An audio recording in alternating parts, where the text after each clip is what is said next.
Hello, I'm Eva Zabe. I'm the Executive Director of Business for Nature, and I'm delighted today to be joined by Pam Batty.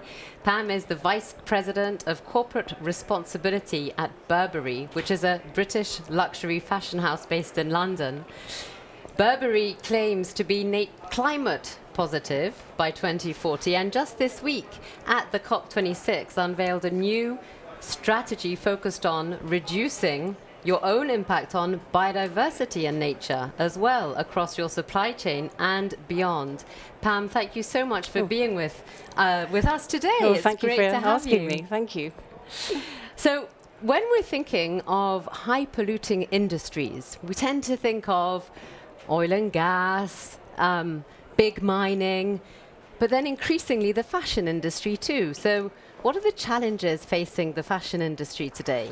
Well, I think the fashion industry is, has some quite significant challenges actually. From the raw materials that we typically use in clothing, through to the fact that we have quite complex supply chains actually.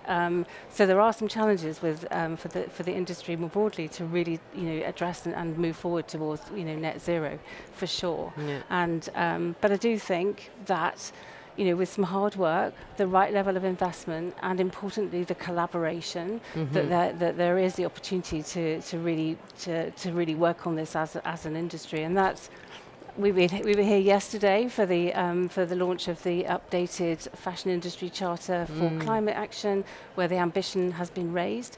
And I think that's a real opportunity for our industry to really come together and sort of drive the system change that we all need to make. Not least because, as you mentioned, we've got our own strategy to get to climate positive, and we've got a target to reduce our emissions by 46% in this decade. Wow. So we need the industry to work alongside us to make the changes to be able to hit those targets. Absolutely. For sure. And I mean, it's such a complex sector, such a complex supply chain. But I'm also, one thing that seems even more counterintuitive perhaps is that as an industry that is based on seasonal trends and encourages regular consumption, how can the fashion sector be part of the solution?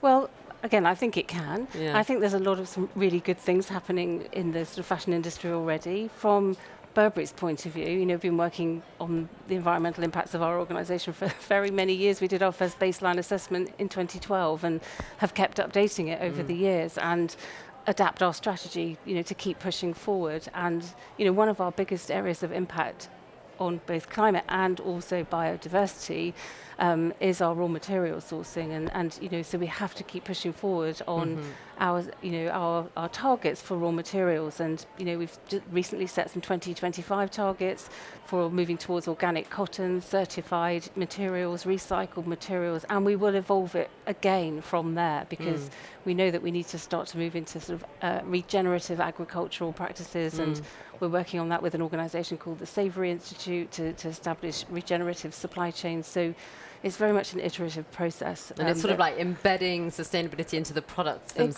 Exactly, and so also maintaining the quality of the product that so you can use it for longer. Exactly. Yes, okay. yes. And so, as you're obviously a leader in the sector, what are some of the lessons that you could share with others that might be a bit earlier on in the journey? Well, I think there are three things.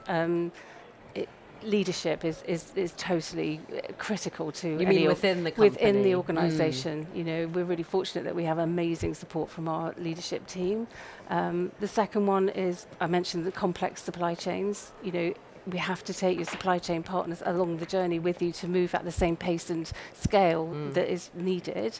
And then the third one has to be collaboration. There's no one brand or company that can make the difference that's going to be needed. There's an absolute need for industry-wide collaboration to sort of drive the change across the sector. Yeah. And that sort of sends a signal to policymakers too, if the whole industry is calling for, this change. And just one final question to wrap up, what needs to happen now to really scale and speed up these efforts in the wider industry, would you say? Well, for me, one of the things that I think is really needed is, the metrics and the data and the ways in which to measure the biodiversity aspects in particular. And I know that's coming. There's lots of work, being done on a science-based target for nature, and we're totally supportive of that. We've launched our strategy now because we think we don't really want to wait until that's all in place. But we will evolve as the science and the data and the metrics and the standardization of those measurements, becomes a little clearer, particularly around biodiversity. Absolutely, that will drive consistency and a bit more structure. Wonderful. Thank you so much, Pam, for being with us today. Thank you. It was really great to hear your insights. Thank you for having me. Thank you so much.